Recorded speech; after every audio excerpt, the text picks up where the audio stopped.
I think that most of us would be shocked and surprised if she managed to get out of this primary. I think the expectation is that she'll lose, and she'll lose badly.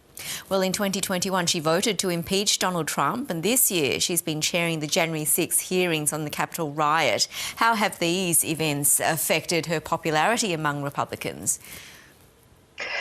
They've had a big effect. She's never been hugely popular in the Republican Party since the Trump administration.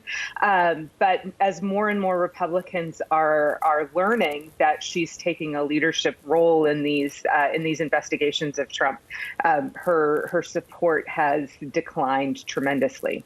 What has been the fate of other House Republicans who voted to impeach Donald Trump? So it has not been a good year for House Republicans who voted to impeach. Most of them chose not to run again. Those who did, we've only had 2 that have survived primary challenges. Most of those who tried to run again lost to candidates who were more supportive of Trump.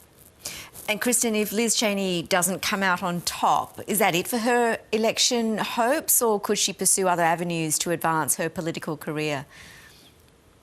So I think there's a lot of discussion about what's next for Liz Cheney. And one of the big questions is she going to run for president? I think there's a lot of question right now about what the future of the Republican Party is going to be. And a Liz Cheney, Donald Trump fight in a primary would be a good way to settle that question. Meanwhile, she says she has no desire to switch sides and wants to stay a Republican. How far can she advance, though, not being a Trump supporter? It's unlikely that she can advance very far in the current Republican Party, but she can't also advance very far in the current Democratic Party. She's an incredibly conservative voter. The Democrats tend to like her right now. She's fairly popular among the Democrats because of this lead role she's taken in the investigation of Trump. But when she votes very far out of line with Democrats, right in the mainstream of the Republican Party. So she doesn't really have a home in either of the 2 parties right now. Now, Harriet Hageman is Donald Trump's pick. We're thinking that she will likely be ahead. By how far, do you think? And what more can you tell us about what she stands for? So we don't know much about her on the national stage.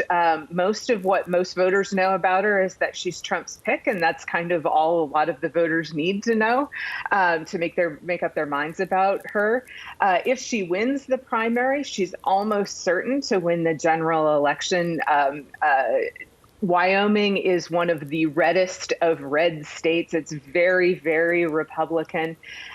So there's virtually no chance that she would lose in a general election if she wins this primary.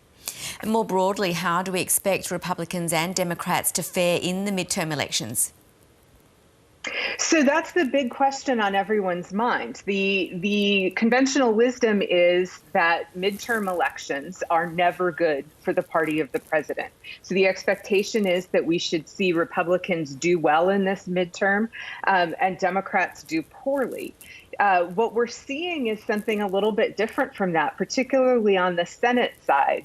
It doesn't look like Republicans are going to make much headway in the Senate. They might make some in the House of Representatives, and that's really the big question is, will they be able to take over the House of Representatives?